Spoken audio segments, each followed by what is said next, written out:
Assalamualaikum warahmatullahi ta'ala wabarakatuh. Alhamdulillahirabbil alamin, hamdan wa syukranillah, amma ba'du. Salam sejahtera bagi kita semua. Selamat pagi menjelang siang hari ini teman-teman yang berbahagia.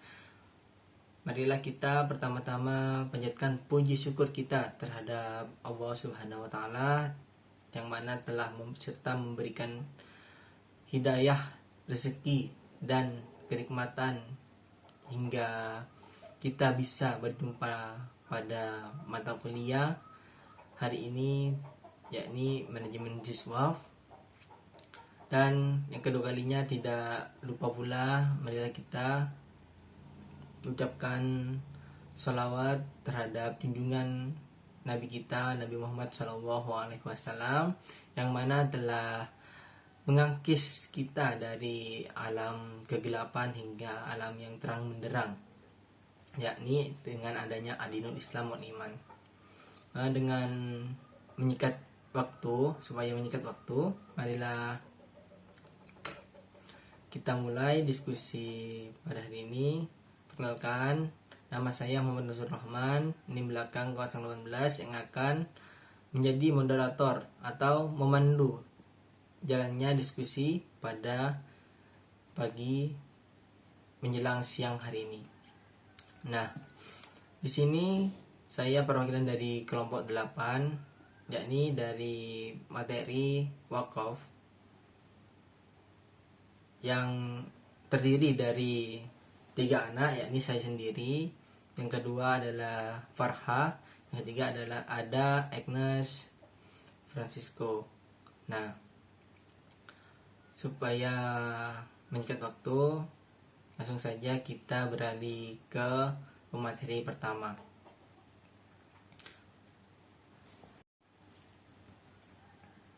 Pemateri pertama yakni saya sendiri yang akan menjelaskan tentang pengertian wakaf dan sejarah wakaf. Nah, dari pengertian wakaf sendiri, para ahli bahasa Arab biasanya menggunakan 3 kata untuk mengungkapkan tentang wakaf, yakni al-waqaf, al-habs, dan al-tasbil. Yang mana kata al-waqaf adalah bentuk masdar dari kalimat waqfu asy-syai'i, yang berarti menahan sesuatu. Menurut ahli fikih, bahwa wakaf berasal dari kata waqaf atau waqf, berasal dari bahasa Arab waqafa.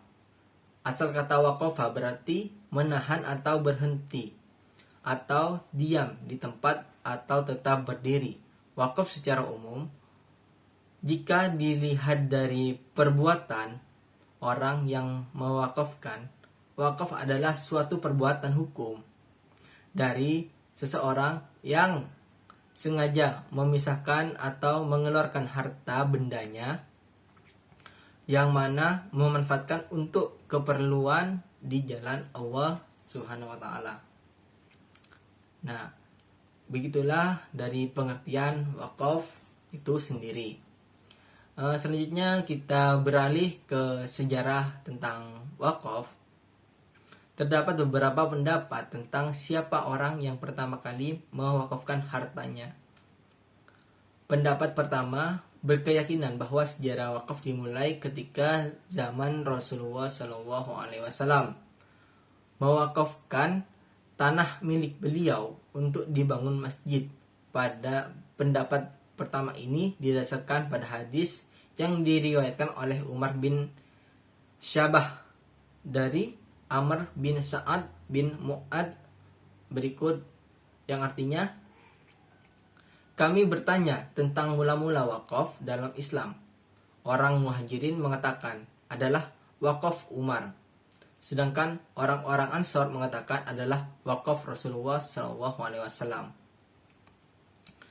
Itu pun adalah pendapat pertama dari sejarah yang pertama kali siapa orang yang berwakaf. Nah, pendapat yang kedua adalah menyatakan bahwa orang yang pertama kali melakukan wakaf adalah Umar bin Khattab. Pendapat ini didasarkan pada hadis yang berbunyi dari Ibnu Umar radhiyallahu an bahwa Umar mensedekahkan hartanya berupa tanah di masa Rasulullah SAW. Dan dulu sebutan untuk tanah itu adalah zakhum dan berupa kebun kurma di tanah Khaybar. Maka Umar berkata, "Wahai Rasulullah, sesungguhnya aku telah mendapatkan harta dan menurutku harta itu bagus. Maka aku bermaksud menyedekahkannya, atau lalu apa yang engkau perintahkan kepadaku?" Maka Nabi Muhammad SAW bersabda, "Sedekahkan batang pohonnya, itu tidak dijual, tidak dihibahkan, tidak diwariskan, tetapi buahnya dikeluarkan atau dimanfaatkan." Lalu Umar menyedekahkan di mana batangnya tidak dijual, tidak dihibahkan, dan tidak diwariskan. Jadi sedekah atau wakaf itu tersalur pada jalan Allah Subhanahu wa taala, pada budak yang orang-orang miskin, tamu, orang musafir, dan kaum kerabat. Dan tiada dosa bagi orang-orang yang mengurusinya dengan memakan sebagian secara baik atau memberi makan kepada kawannya tanpa mengambil dan menimbun. Lalu Ibnu Umarlah yang menangani sedekah wakaf Umar.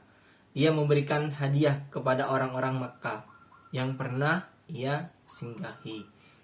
Hadis riwayat Bukhari. Sejarah wakaf di masa dinasti Islam, yakni praktek wakaf menjadi lebih luas pada masa dinasti Umayyah dan dinasti Abbasiyah. Semua orang berduyun-duyun untuk melaksanakan wakaf. Dan wakaf tidak hanya untuk orang-orang kafir dan miskin saja, tetapi wakaf menjadi modal untuk membangun lembaga pendidikan, membangun perpustakaan, dan membayar gaji para stafnya, gaji para guru, dan biaya siswa untuk para siswa dan mahasiswanya. Pada masa dinasti Abbasiyah terdapat lembaga wakaf yang disebut dengan Sadr al-Wukuf yang mengurus administrasi dan memilih staf pengelola lembaga wakaf.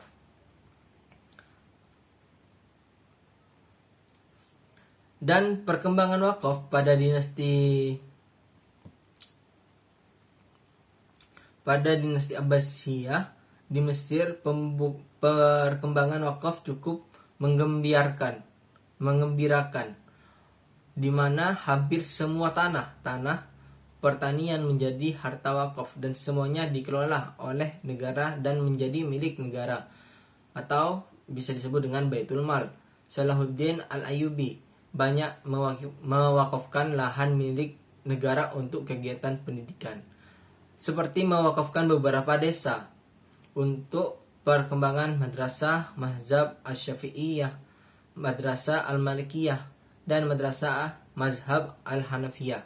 Dan perkembangan wakaf pada masa dinasti Mamluk sangat pesat dan beraneka ragam, sehingga apapun yang dapat diambil manfaatnya boleh diwakafkan. Akan tetapi paling banyak yang diwakafkan pada masa itu adalah tanah, pertanian, dan bangunan seperti gedung perkantoran, penginapan, dan tempat belajar. Sejak masa Rasulullah SAW, masa kekhalifahan, dan masa dinasti Islam sampai sekarang, wakaf masih dilaksanakan dari waktu sewaktu di seluruh negeri Muslim, termasuk di Indonesia itu sendiri. Mungkin itu saja penjelasan dari pengertian wakaf serta sejarah-sejarahnya. Kurang lebihnya mohon maaf. Wassalamualaikum warahmatullahi wabarakatuh. Saya kembalikan ke moderator atau bisa selanjutnya. Assalamualaikum warahmatullahi wabarakatuh. Perkenalkan, nama saya Agnes Aprilia Dwi Francisco, NIM 157. Di sini saya akan menjelaskan tentang sejarah wakaf di Indonesia. Di Indonesia, kegiatan wakaf dikenal seiring dengan perkembangan dakwah Islam di Nusantara. Di samping melakukan dakwah Islam, para ulama juga sekaligus memperkenalkan ajaran wakaf. Ajaran wakaf ini terus berkembang di bumi Nusantara, baik pada masa dakwah pro-kolonial, masa kolonial, maupun pasca kolonial pada masa Indonesia merdeka. Masa pemerintahan kolonial merupakan momentum kegiatan wakaf, karena pada masa itu perkembangan organisasi keagamaan, sekolah madrasah, pondok pesantren, masjid semuanya merupakan swadaya dan berdiri di atas tanah wakaf.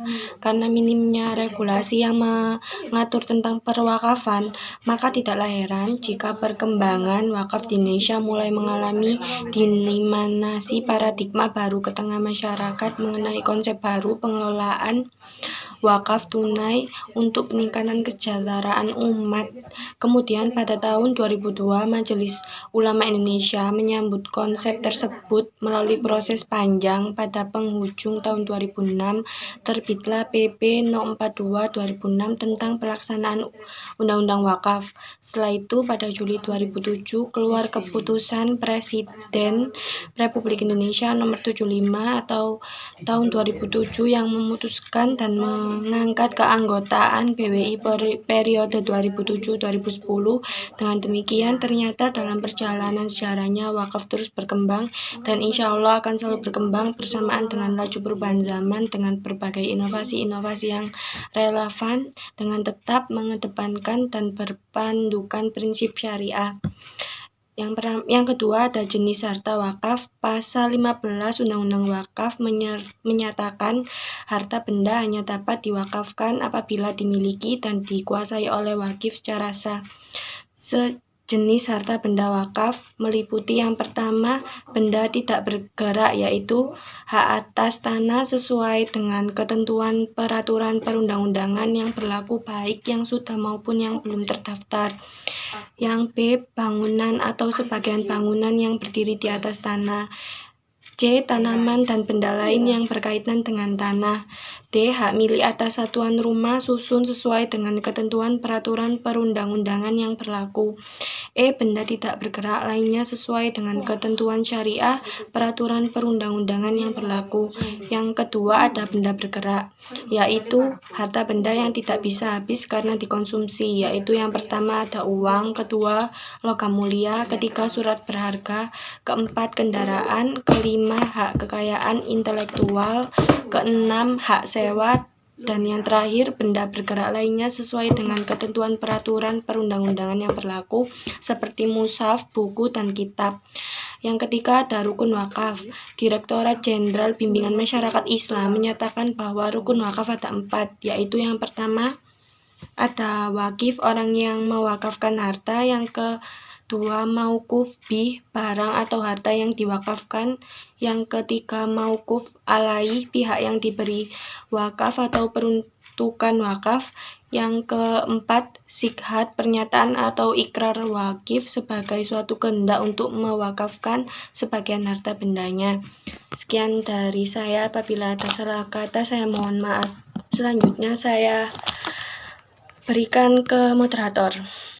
Assalamualaikum warahmatullahi taala wabarakatuh. Perkenalkan, nama saya Farhah, NIM 1907 211000006. Di sini saya sebagai pemateri terakhir yang akan menjelaskan mengenai jenis-jenis dan macam-macam wakaf. Baik, langsung saja ke materi yang pertama, yaitu jenis-jenis dan macam-macam wakaf bila ditinjau dari segi peruntukan ditunjukkan kepada siapa wakaf itu, yaitu dibagi menjadi 2 macam. Ada wakaf ahli dan wakaf khairi.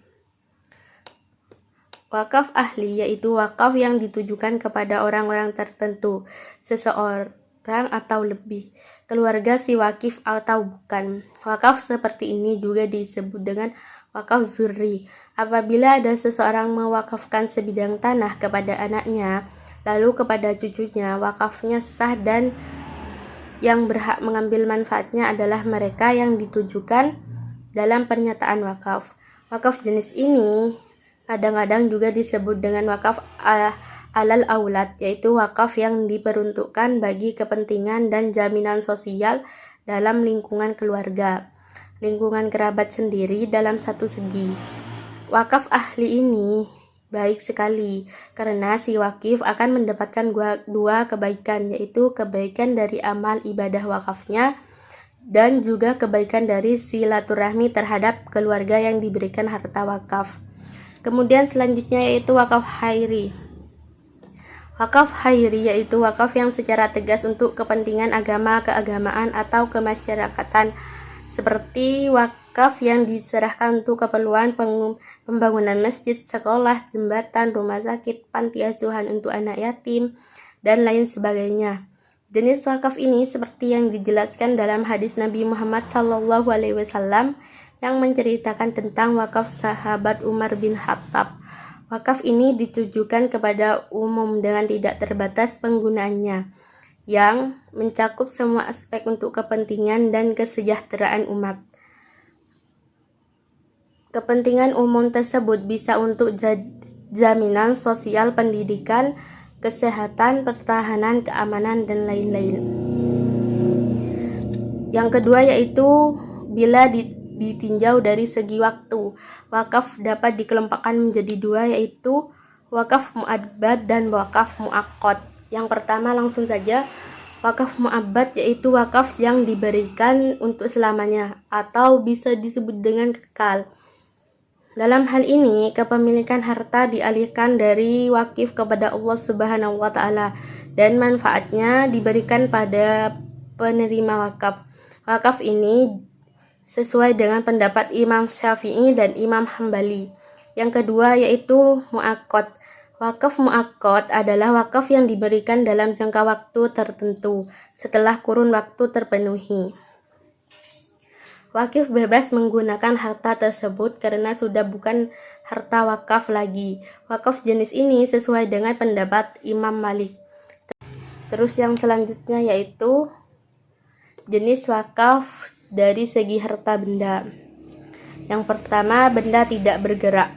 Misalnya hak atas tanah, bangunan atau bagian bangunan yang berdiri di atas tanah, tanaman dan benda lain yang berkaitan dengan tanah, hak milik atas satuan rumah susun, serta benda tidak bergerak lainnya sesuai ketentuan syariah dan peraturan perundang-undangan yang berlaku. Selanjutnya yaitu benda bergerak berupa uang atau wakaf tunai atau cash wakaf. Wakaf tunai lebih fleksibel pengelolaannya. Jenis wakaf seperti ini dapat diinvestasikan dalam berbagai bidang selama tidak bertentangan dengan syariat Islam, seperti hotel, sekolah atau sarana pendidikan, rumah sakit, pertokoan, perkantoran, serta berbagai sarana dalam bidang keamanan dan pelayanan. Pendapatan yang diperoleh dari pengelolaan wakaf tunai tersebut dapat dibelanjakan untuk berbagai tujuan yang berbeda dalam rangka melestarikan atau mempertahankan nilai pokok wakaf uang. Yang selanjutnya yaitu benda bergerak selain uang, misalnya logam mulia, surat berharga, kendaraan, hak atas kekayaan intelektual, hak cipta, merek dagang, hak paten, hak sewa, dan lain sebagainya. Terus yang terakhir yaitu jenis wakaf berdasarkan penggunaan harta yang diwakafkan, yaitu ada ubaisir atau zati, harta wakaf yang menghasilkan pelayanan masyarakat dan bisa digunakan secara langsung seperti madrasah dan rumah sakit. Terus yang kedua yaitu mistismari, yaitu harta wakaf yang ditujukan untuk penanaman modal dalam produksi barang-barang dan pelayanan yang dibolehkan syarak dalam bentuk apapun. Kemudian hasilnya diwakafkan sesuai dengan keinginan pewakaf. Itu saja materi mengenai jenis-jenis wakaf dan macam-macam wakaf. Selanjutnya saya kembalikan kepada moderator. Terima kasih. Baik, di sini saya akan menyimpulkan dari penjelasan dari pemaparan teman-teman Jadi, wakaf adalah suatu perbuatan hukum dari seseorang yang sengaja memisahkan atau mengeluarkan harta bendanya yang mana manfaatnya untuk keperluan di jalan Allah. Sejarah wakaf dimulai ketika Rasulullah SAW mewakafkan tanah milik beliau untuk dibangun masjid.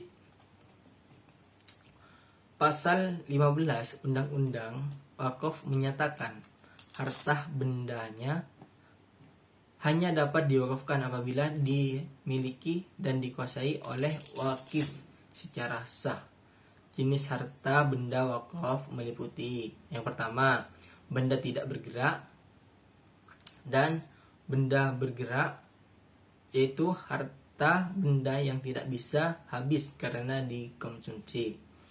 Rukun wakaf yaitu wakif, mauquf alaih, mauquf bih, dan sigot. Dan jenis macam wakaf yaitu bila ditinjau dari segi peruntukan ditunjukkan kepada siapa wakaf itu ada dua, yaitu wakaf ahli dan wakaf khairi. Nah, bila ditinjau dari segi waktu, maka wakaf dapat dikelompokkan menjadi dua, yakni wakaf mubad dan wakaf mu'aqqad. Jenis wakaf dari segi harta benda yaitu benda tidak bergerak, benda bergerak, dan benda bergerak selain uang.